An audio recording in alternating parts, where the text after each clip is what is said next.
Hi boys and girls, welcome to your writing lesson. This last week I've been actually just teaching you a few little writing basics to help you get started. Next week we're going to start our formal writing workshop. Today is going to be a lesson on how to listen for more sounds in a word. I know that in a lot of cases when I've been writing over the last week and a half, I've listened and written the first sound I heard. And that's great. And if you're doing that, wow, you are so ahead of the game because we haven't even learned all of the sounds. So it's pretty impressive. But if you do know lots of sounds, there's a way that you can find other sounds in the words. And so I wanted to show you how to stretch and write a word. I always tell the kids, pretend like you're chewing gum. You know how kids sometimes will chew gum and they'll grab that gum and they'll pull it out of their mouth and make a big long gum string, and their parents are always like, don't do that, you're going to get it on everything. Well, we get to pretend like we're doing that, but we're going to do it with words. And to show you, I went ahead and got out yesterday's writing. You remember I wrote, I went to the mountains. And I used popcorn words that I knew from being a kindergarten teacher for so long. But I wanted to go back and put some labels here. Today, you can go back and label a picture and try this, or you can try to write a news story. It's your choice. But I thought I'd write a label for mountain and river. I might even do grass. And the way that I'm going to do that is I'm going to say the word really slowly. And while I'm saying it, I'm going to be listening with my ears. So I'm going to take the word mountain first. And I'm going to listen for any sounds I hear. I already have the M, so I'm going to write that next to the mountain. And I'm going to try to hear another sound. Mountain. Hear how I said it slow? All right, I heard the Let me listen. What else do I hear? Mountain. I know that sound. That's an N sound. I'm going to write N.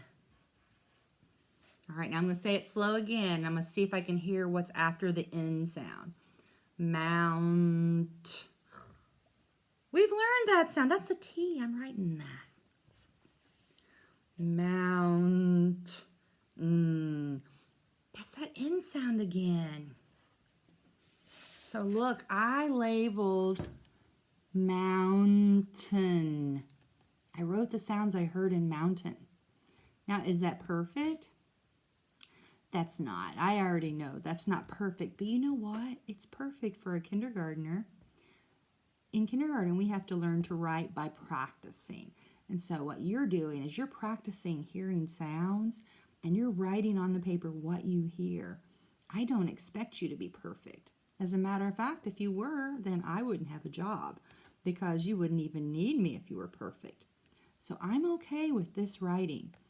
And if you make a mistake, that's okay too. That's word-ish. It looks ish like mountain. You guys, if you can do that, that's fantastic. So now I'm going to do river. Well, let me see. What's my first sound I hear in river? I already hear an R. Usually the first sound is the easiest part. So I'm going to write the R because river. Let's see if I can hear any other sounds. River. Let's see what I hear after R.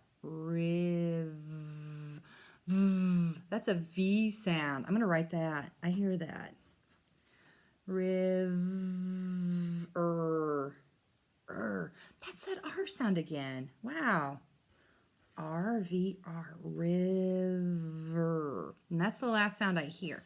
So I went ahead and wrote river. And I put it by the river as a label. Now I'm going to try grass. Let's see. Grass. Grass. I hear g, g, g. And I know that g, g, g is a G sound. So I'm going to write G.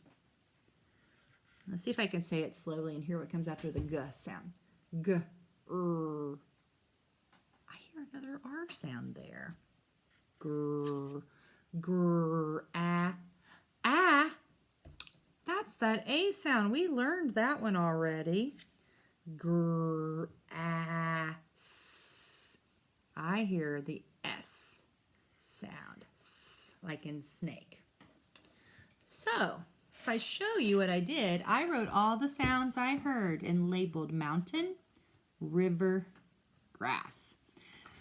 And since I'm on this picture too, I'm going to go ahead and label me with my name because why not? So your writing today is to either go back to a story you already wrote and try to stretch and write any words that you'd like to label, or in a story, you can also stretch and write when you're writing words underneath, or you can write a brand new story on the next page in your journal and stretch and write those words. I would love for you to take a picture of your writing today and send me that picture. You do not have to read it to me today because you're going to be trying to do sounds and I'm going to see if I can read what you found or what you tried to do. So this is where Miss Phrase gets to use her best skills as a kindergarten teacher, and that's reading kindergarten writing. I bet you I know what you wrote. Let's see if I can figure it out. You guys have a great day, and I'll see you soon.